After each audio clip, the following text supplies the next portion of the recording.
LHO, Laporan Hasil Observasi. Pada kesempatan kali ini kita akan membahas materi tentang teks laporan hasil observasi. Sebelum masuk materi, saya akan memberikan penjelasan tentang kompetensi dasar atau kemampuan dasar pada materi ini. Yang pertama yaitu mengidentifikasi laporan hasil observasi yang dipresentasikan dengan lisan dan tulis. Mengidentifikasi berarti mengenal atau mengetahui apakah itu laporan hasil observasi. Kemudian yang kedua, menginterpretasi isi teks laporan hasil observasi berdasarkan interpretasi baik secara lisan maupun tulis. Menginterpretasi berarti memberikan pendapat kita tentang isi teks laporan hasil observasi tersebut. Dari kompetensi dasar yang saya sebutkan tadi, tujuan pembelajaran kita adalah yang pertama, peserta didik diharapkan mampu memahami pengertian, ciri, fungsi, dan struktur teks laporan hasil observasi atau yang disingkat LHO dengan tepat. Kemudian yang kedua, peserta didik mampu menentukan, dan menjelaskan ide pokok, kalimat utama, kalimat penjelas, dan ringkasan dari teks laporan hasil observasi yang dipresentasikan secara lisan maupun tulis. Dari teks laporan hasil observasi ini, saya akan menjelaskan tentang pengertian, kemudian ciri, lalu struktur, dan yang terakhir adalah fungsi. Yang pertama yaitu pengertian. Apa itu teks laporan hasil observasi? Observasi sendiri artinya adalah pengamatan. Jadi kalau teks laporan hasil observasi adalah teks yang memberikan informasi berdasarkan pengamatan tentang sesuatu seperti alam, hewan, tumbuhan, hasil karya manusia, fenomena sosial, dan fenomena alam. Kalau kalian belum pernah melihat contoh teks laporan hasil observasi, saya beritahu. Jadi, beginilah bentuk teks laporan hasil observasi. Bentuknya berupa paragraf seperti ini. Ada judul dan paragraf-paragraf yang disajikan. Kemudian, ciri-ciri teks laporan hasil observasi itu apa saja? Yang pertama bersifat objektif, artinya teks tersebut ditulis berdasarkan objek yang diamati. Yang kedua, objek yang dibicarakan tunggal. Jadi, objek atau sesuatu yang diamati itu hanya satu, misalkan topeng atau wayang atau apapun, pokoknya hanya satu yang dibicarakan. Kemudian yang ketiga, informasi berupa fakta atau kenyataan, jadi bukan hayalan, bukan rekaan. Yang keempat, tidak mengandung dugaan, jadi tidak mengandung perkiraan atau kemungkinan-kemungkinan, tapi yang dikandung dalam teks laporan hasil observasi adalah suatu hal yang pasti. Nah, yang kelima ditulis secara lengkap. Maksudnya lengkap bagaimana? Lengkap secara struktur. Apa saja strukturnya? Yuk kita pelajari. Jadi, struktur teks laporan hasil observasi ada 3. Yang pertama yaitu pernyataan umum atau klasifikasi. Yang kedua deskripsi bagian. Dan yang ketiga adalah deskripsi manfaat. Yang pertama pernyataan umum atau klasifikasi. Pernyataan umum ini berisi pembuka atau pengantar yang akan disampaikan. Namanya saja pembuka, berarti pernyataan umum atau bagian klasifikasi ini ada di awal. Coba kalau kita perbesar. Nah, jadi, pernyataan umum ini berisi garis besar apa yang akan disampaikan.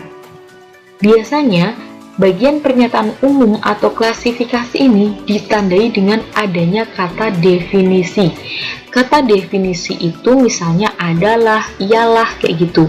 Di sini kan jelas, The Topeng adalah salah satu tempat wisata, titik-titik-titik. Berarti itu termasuk bagian pernyataan umum. Selanjutnya adalah deskripsi bagian.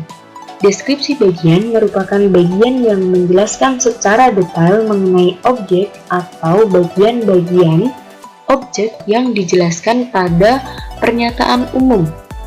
Karena ini menjelaskan pernyataan umum, maka letaknya adalah setelah pernyataan umum, yaitu yang saya kotak merah. Otomatis bagian deskripsi bagian ini adalah bagian yang paling banyak karena fungsinya untuk menjelaskan. Jika kita perbesar, maka tampilannya seperti ini. Di sini dijelaskan atau dideskripsikan benda paling diminati pengunjung untuk diamati dan paling mendominasi tempat ini adalah topeng. Nanti dijelaskan jenis topeng, bahan-bahannya topeng terbuat dari apa, barang-barang tradisional yang terdapat di topeng museum, ataupun barang antik yang terdapat di museum ini juga. Jadi dideskripsikan bagian-bagian dari The Topeng Museum. Selanjutnya adalah deskripsi manfaat.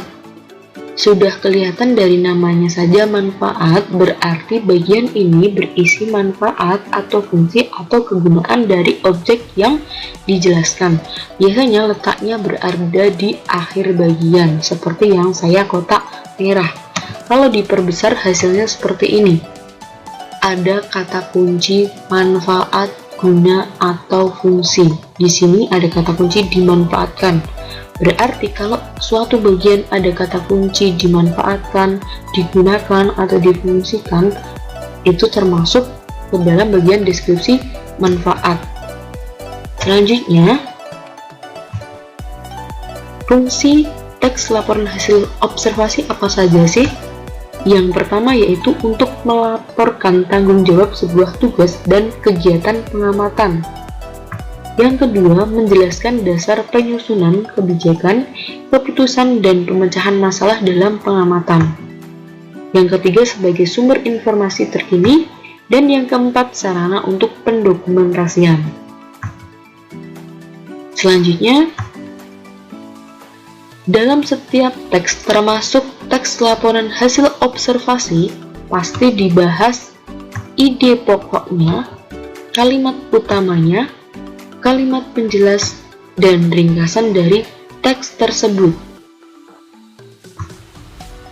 Ide pokok bisa disebut juga gagasan pokok, gagasan utama, pikiran pokok, atau pikiran utama. Ide pokok sendiri adalah ide yang menjadi pokok pengembangan suatu paragraf. Bagaimana cara menemukan ide pokok? Cara menemukan ide pokok yaitu dengan menemukan kalimat utamanya. Karena kalimat utama adalah kalimat yang mengandung ide pokok. Kalimat utama ini biasanya ada di awal, kalau tidak ada di akhir, atau ada di awal dan akhir suatu paragraf. Coba perhatikan paragraf berikut ini. Dari paragraf ini bisa kita lihat bahwa kalimat utamanya ada di mana? Benda paling diminati pengunjung untuk diamati dan paling mendominasi tempat ini adalah topeng. Ada beragam jenis topeng di museum ini. Topeng-topeng tersebut, tanda kalau kalimat utama ada di awal paragraf itu adanya pengulangan sesuatu yang penting. Di sini ada pengulangan kata topeng di kalimat pertama dan kalimat kedua. Kalau kalimat utama ada di akhir, tandanya adalah ada kata kesimpulan. Misalkan ada kata jadi, oleh karena itu, oleh sebab itu. Nah, ketika ada kata dengan demikian, jadi, oleh sebab itu, oleh karena itu, berarti kalimat utamanya ada di akhir. Kemudian kalau ada di awal dan di akhir, berarti tandanya ketika kalimat pertama dan kalimat terakhir itu mempunyai arti yang sama.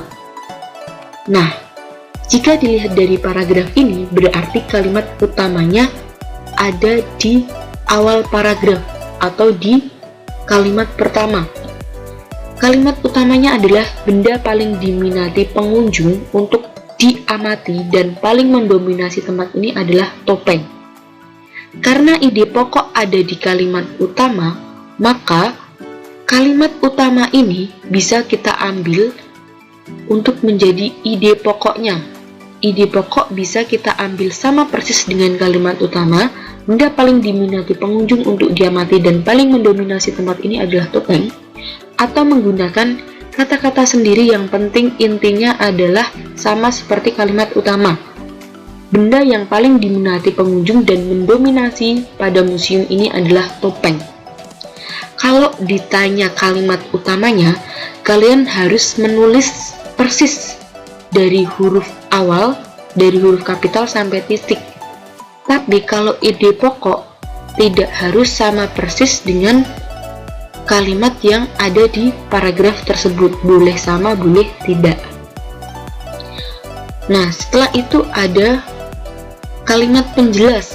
Kalau kalimat penjelas itu artinya adalah kalimat yang menjelaskan kalimat utama. Jadi dari paragraf tadi, kalimat penjelasnya selain kalimat pertama. Berarti kalimat kedua sampai kalimat keempat di paragraf ini adalah kalimat penjelas atau kalimat yang menjelaskan kalimat utama. Kemudian ringkasan. Bagaimana meringkas suatu paragraf atau beberapa paragraf? Di sini saya ambil 2 paragraf.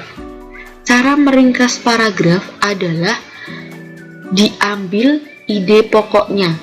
Jadi ketika ini ada 2 paragraf berarti ada 2 ide pokok, dan kebetulan ide pokoknya ada di awal paragraf semua. Benda paling diminati pengunjung untuk diamati dan paling mendominasi tempat ini adalah topeng. Itu ide pokok paragraf paling atas. Kemudian di bawahnya ide pokoknya, selain topeng, barang-barang tradisional juga dipamerkan di The Topeng. Ketika diringkas, maka hasilnya menjadi seperti ini. Benda paling diminati pengunjung untuk diamati dan paling mendominasi tempat ini adalah topeng. Selain topeng, barang-barang tradisional juga dipamerkan di The Topeng.